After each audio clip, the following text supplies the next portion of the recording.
That's better. Is that That's better? better. Yeah, you're peaking a bit. All right. Um, I love to peak. I peaked many years ago, and I've never recovered. Um, I know that feeling.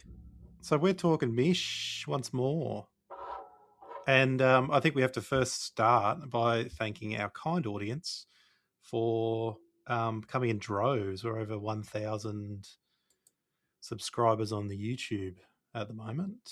Thank you. Thank you. Can you insert a round of applause at that moment? No, but the people can Okay. imagine what that It's would sound like in copyrighted. their own head. Yeah, You'll get us pulled from Spotify again. the Hallmark channel owns the copyright on applause. We're at 1,105 subscribers as of now. So thank you all very kindly for subscribing. We're talking Temple of the Golden Pavilion, a work that we promised several times in the last season to cover.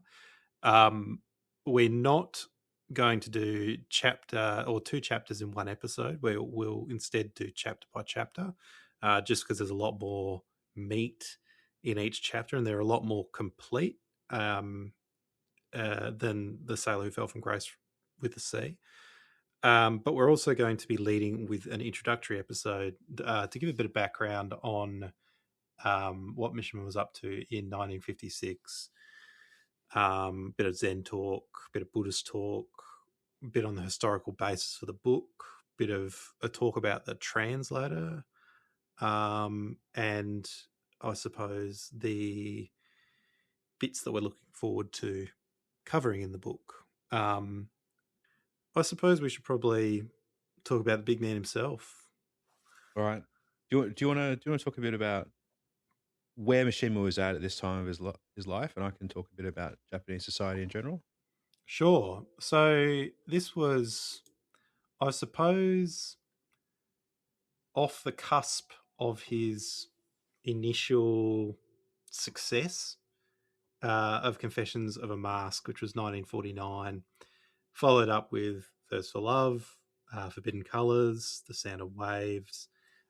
His early period was sort of coming to maturity when he came to this, where he started delving into more considered and serious prose, I suppose. Not that Confessions of a Mask wasn't serious, and Thirst for Love, admittedly, was a very serious book. But the prose gets a lot more what he wants to do. You can see where he's wanting to drive the books. He's also doing a lot more of other stuff. So this is when he starts doing his modeling, when he starts, getting film roles. He starts writing plays. He actually writes a play called Ruku Mikan. I'm probably butchering that, um, which is a 4-act play. In the same year that he writes the Temple of the Golden Pavilion.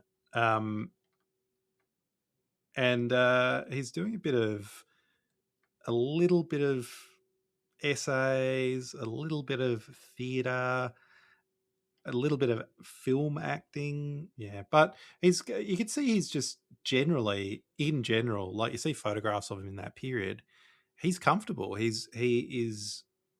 has got to the position that he wanted to get to in life, I think.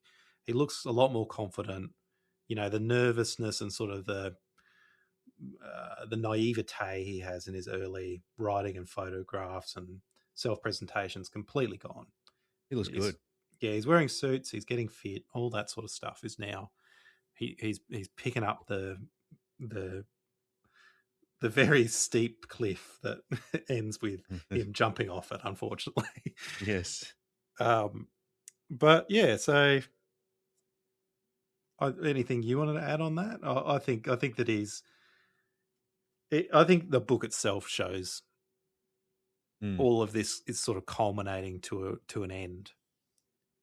Yeah, you're the master of Mishima. I'm not Maybe a a master. okay. I'm You're no the master. I'm an interpreter. apprentice. You're an interpreter. No, well, I couldn't. Um, The thing is, I cannot be fucked bodybuilding. So I would never get beyond like interested spectator. Unfortunately, I could see you getting into it. You'd become hyper focused on it. No, You'd be 400 kilograms. not going to have it. Well, it could be 400 kilograms, but that would take a lot less work, I think. um, should we then talk a bit about what was going on in Japan, and we can work backwards a little bit because I think for me, maybe the spoiler is both Pat and I have read this novel, and that's why we Yes. really insisted on reading it again. But to understand this, I think you really need to understand what was happening in Japan in the 40s. Well, the later half of the 40s. We know what happened in the early half, In and one also the specific part in 1946. yeah, and then yeah. So you need to understand what was happening in Japan then, but also you need to, I think, understand what was the role of Buddhism in Japanese society then, and how it changed over the last sort of 200 years. Because once you unlock that, you unlock Mishima's mind and his mindset, and that then unlocks the book for you. I disagree because he's not Buddhist.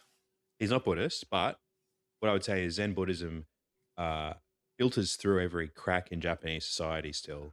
I disagree. Okay.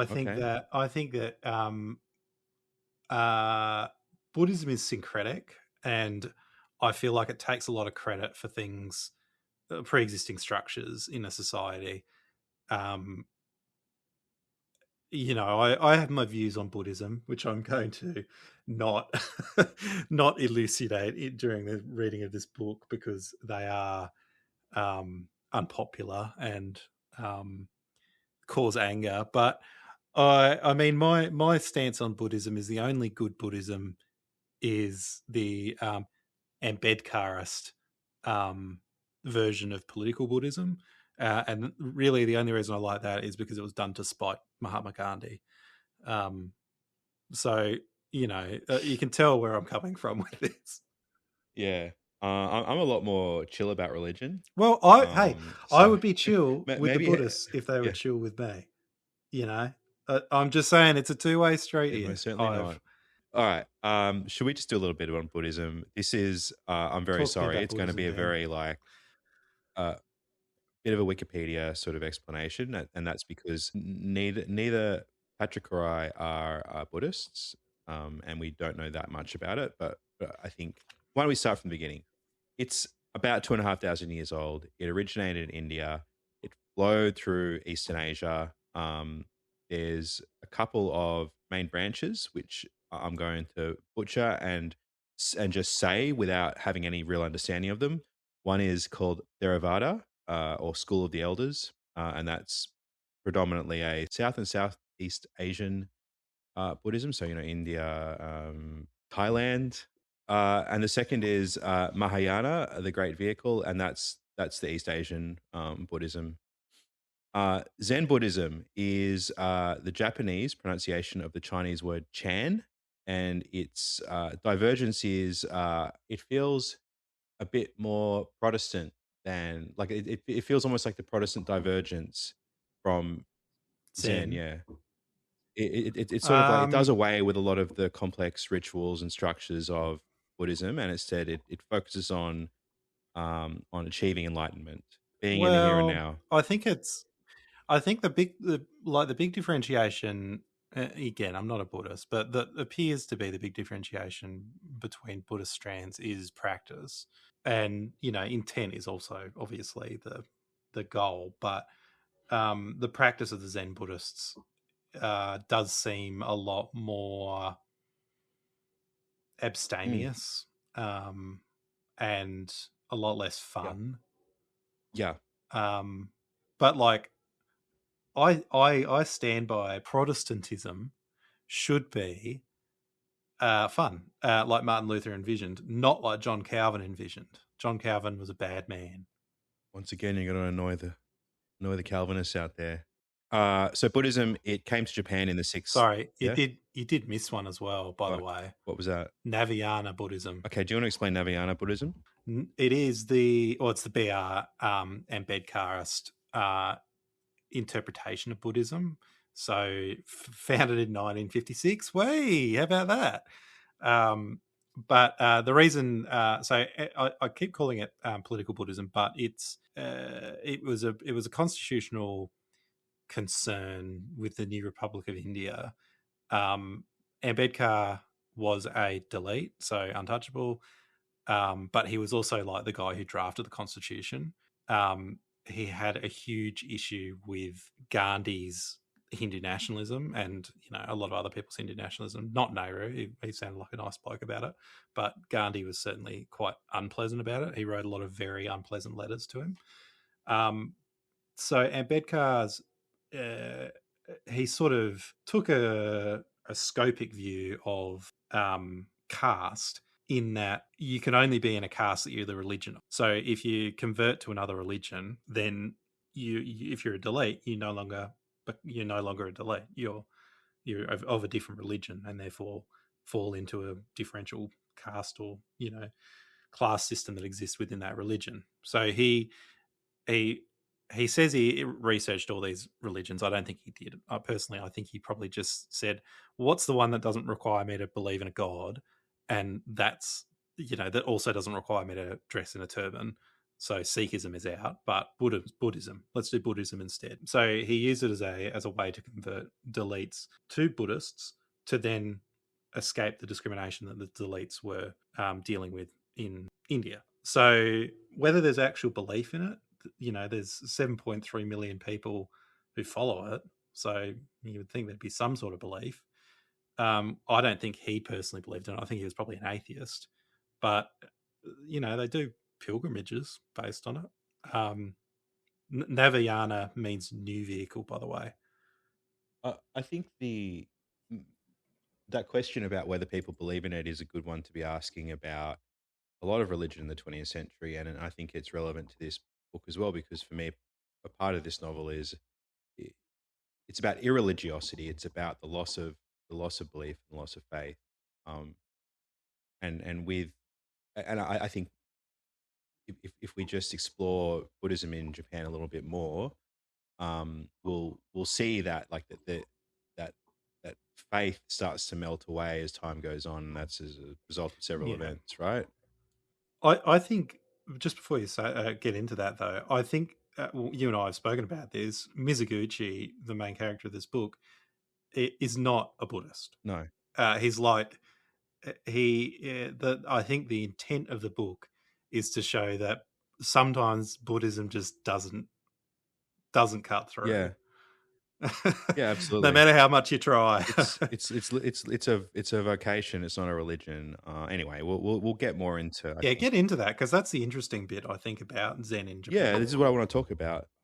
So Zen in Japan as well. So in religion in Japan, it was syncretic. So like Buddhism met Shinto. Shinto was the indigenous animistic religion of Japan. And they didn't compete. They coexisted together, and they were synthesized together. Um, Zen was introduced. So Zen. So in particular, in this novel, this is about Zen Buddhism. It's about a Zen Buddhist temple, and it's about a Zen Buddhist initiate. Is it initiate or prelate or novice? Novice. He's an he is a He's a novice. novice. Yeah, Yeah, it novice doesn't monk. get to acolyte. No, he doesn't get to acolyte. So Zen came in the 12th and 13th centuries from China. Um, there were existing Buddhist schools in Japan, and they were tied to the Kyoto aristocracy. The uh, there Sorry, was just to yeah, butt in, talk please about China. Have you ever read Monkey? no. It's Buddhist propaganda. It's so funny. It's like, you foolish Chinese people believing in your Jade Emperor and many heavens. Who needs that when you have annihilation of self? I could go for Annihilation herself Yeah, one day. one day.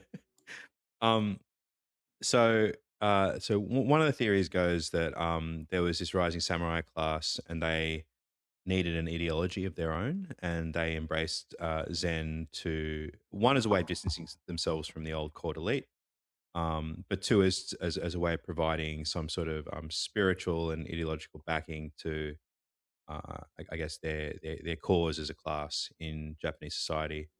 Um, Yeah, that bizarre Japanese existing feudal system that isn't the daimyo class. So you have an mm, aristocracy that has no power but still has noble titles. yes. A very, very strange makeup. Yes. Um, so like the Zen temples became this hub of economy and culture. Um, they uh, they themselves were ingrained in the Japanese economy. They managed agricultural estates. They facilitated trade with China. They imported tea and also Neo Confucian philosophy. And I know, Patrick, as a man who loves his code of laws, you are a Confucian at heart. I know this. You bastard. How dare you? I genuinely thought you did like Confucianism. No, fuck Oh, Confucius. well, I'm a legalist. okay. All right. Confucius is rightly in hell right now, getting tortured in that big pot. Yeah, along with was it In Galileo that or Dante? No, him and all the other Chinese philosophers, they're all in Oh the yeah. hell of burning feces. We are of course talking about the madman who helped spark the Taiping Rebellion, or who led. Hong Ji Yeah, Quan, I forget his name. Hong something, Another great madman. We're going to talk about one day, hopefully. Hong Zhu Quan. I was so Yeah. close. So, um, Meiji Restoration. Everyone knows about Meiji Restoration, right? Am I even saying it right? I think it's Meiji, right? So basically, for a while, the samurai class, the shogunate, was in power. It was about 500 years, I think, or 450. Anyway, the emperor, that is the powerless aristocracy. There is a restoration of his power in society, and it's basically, what would you call it? Almost like an auto coup.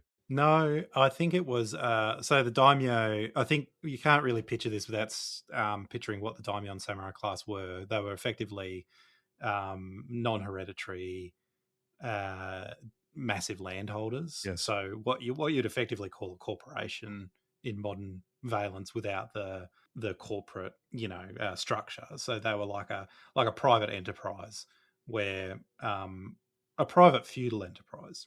So it was sort of like a I don't know. It was a combination of what they were doing in Europe mixed with what they were doing in Venice at the same time. So they controlled all the land, they controlled all the economy, but they were not unified at all. There was a lot of conflict between the territories, gang conflict, effectively. Mm.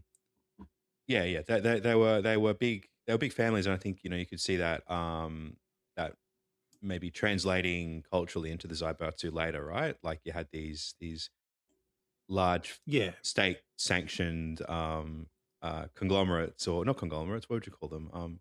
Yeah. No, well, they were conglomerates, but the Zaibatsu they came directly out of the daimyo, but the modern day descendants would be like the yakuza, Mm, mm, who have, but they're like a shadow economy yeah, now, yeah, but the same sort of structure yeah. that the daimyo had. Um, the important thing is when when um when the emperor was restored, there was a government decree that said that Buddhist priests were free to eat meat, grow out their hair, and marry, and it's called the oh gosh, my glasses, Nikujiki Yatai decree. Over generations since then, so this was 1872. Since then, Japanese Zen transitioned from this celibate monastic order to these family-run hereditary institutions. And you are hearing me right. Um, Monasteries basically became like a vocational trade for families. Your father was a priest. If you're the elder son, you become a priest, and so Yeah, on. so totally stealing the diocese model from Europe. Like it's effectively Well, just transplanting. so monks could marry. They could marry. They could have children. You were the elder son. You became the monk of your town. And this is where the Buddhist temples took on a much more a mundane function in society and in life. You were there to register births and deaths and to conduct funerals. It wasn't. Yeah, the monk becomes the vicar. Yeah, exactly. Yes, that's a perfect way of putting it, I think. Do you mind if I just explain a little bit as well about like what a temple household, how it functions? Oh, sorry. This is also, by the way, not to cut in, but Please.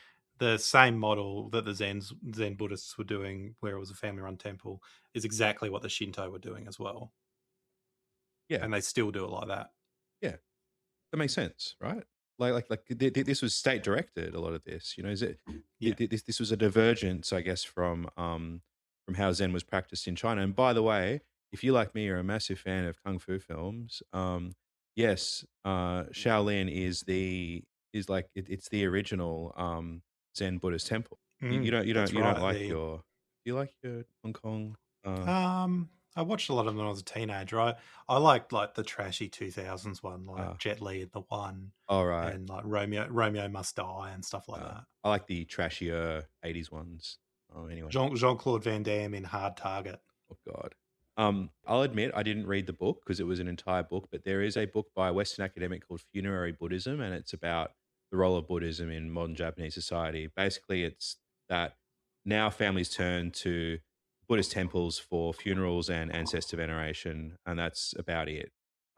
There's the head priest, you know, we'll say usually the father. He conducts the chanting, cleans the grounds, performs memorials.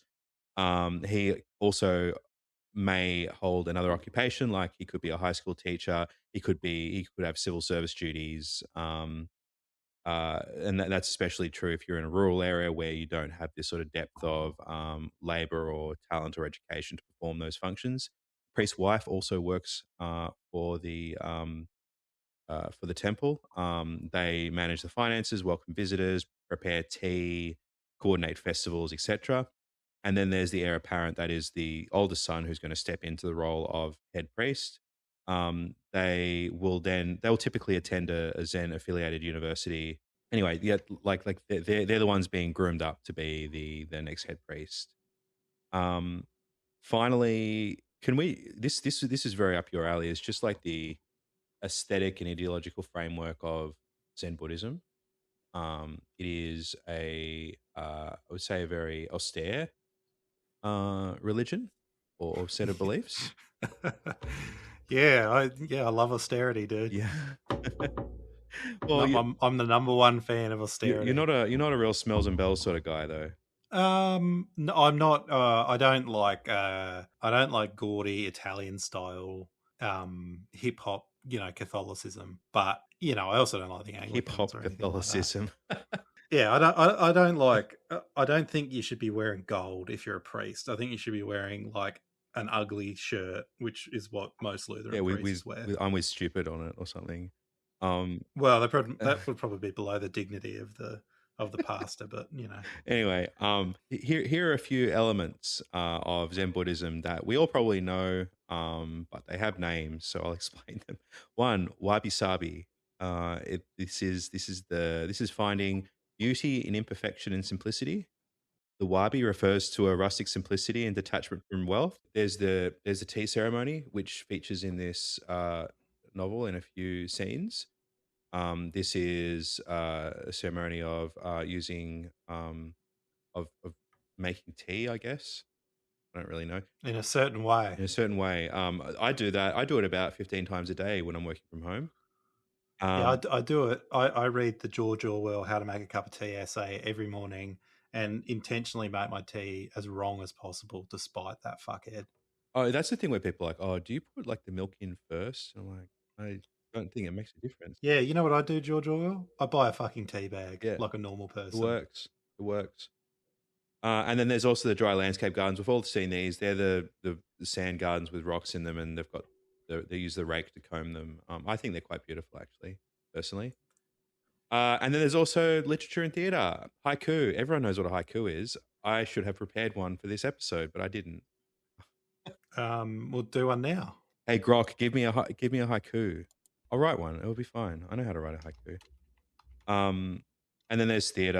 I don't really want to get into theatre. I'm not very interested in it. Finally, here is the sort of here's the hypocritical part, right? So we're talking about the Golden Pavilion. This is I would say the opposite of austere. This is a lavish gold leaf covered temple. It was built as a retirement village for the shogun Ashikaga Yoshimitsu. And it was built as a display of wealth and The power. Tekken guy. the Tekken Not guy. no, not that Yoshimitsu. This is the Shogun. He was the one with the sword, and It he's a robot.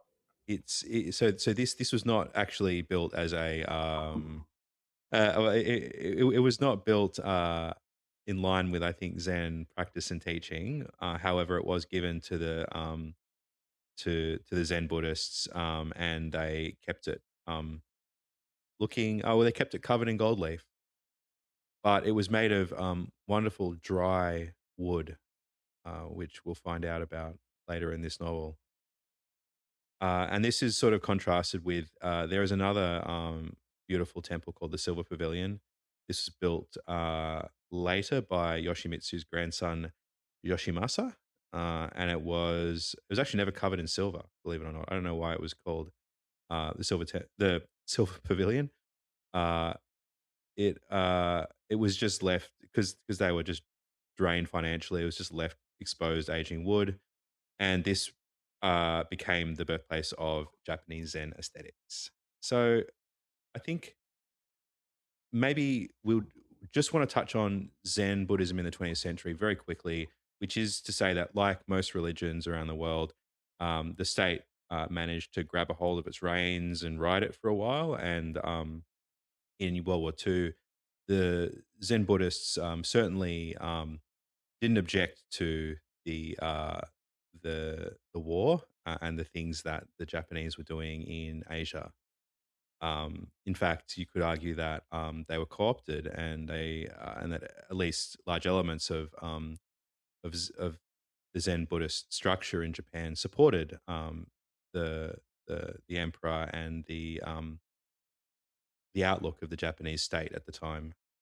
And yeah, Interesting. Buddhism is a religion of peace. yes. Well, so How interesting. after the war, like a lot of people who collaborated with Axis powers, they apologized. So good on them for Like the Pope. uh, I don't think they ended up apologizing for their role in I think he died yeah, before he apologized, but John Paul oh, good on him. apologized. The second, yes, Yes, not the first one was yeah, assassinated. yeah.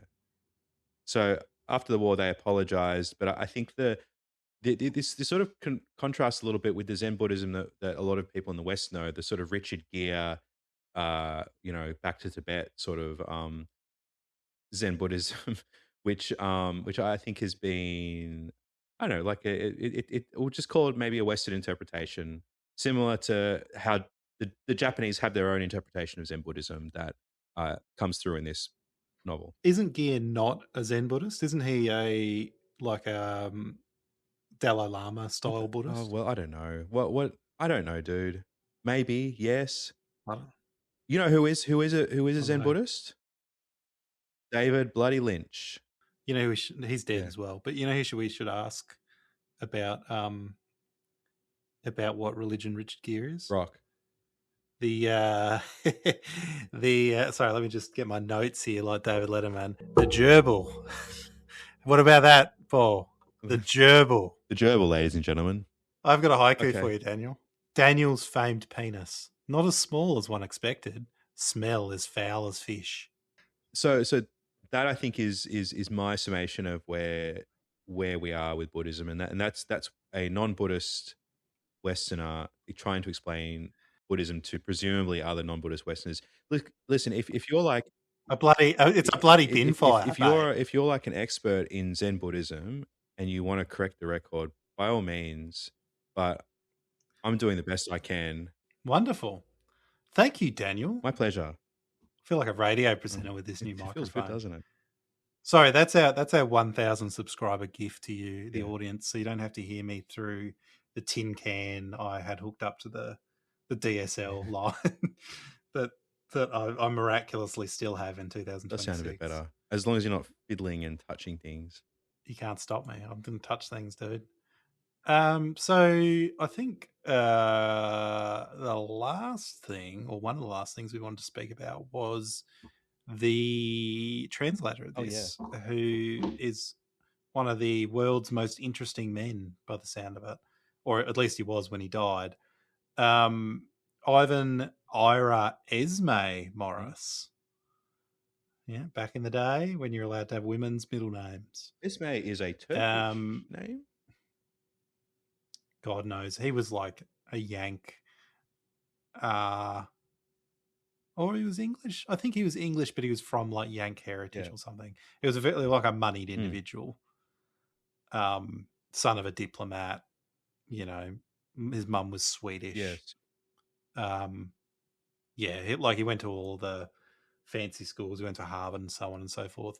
But he was an intelligence officer in the U.S. Navy, um, straight out of Harvard. Um, in when he was 27, I guess.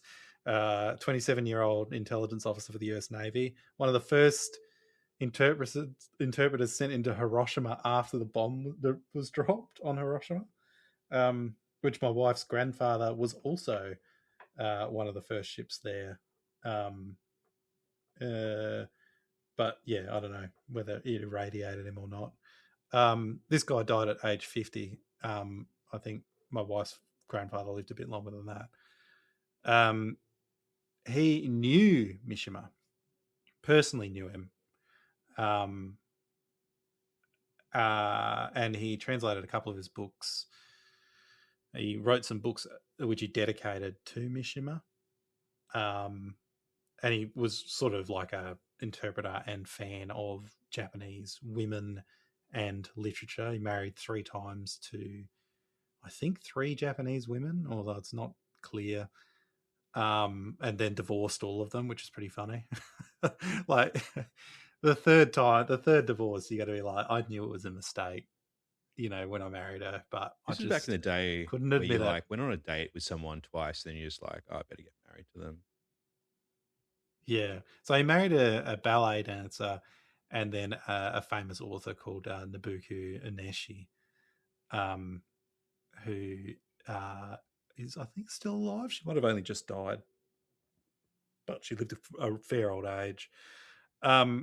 He then joined Columbia University, as all spooks do in their dotage.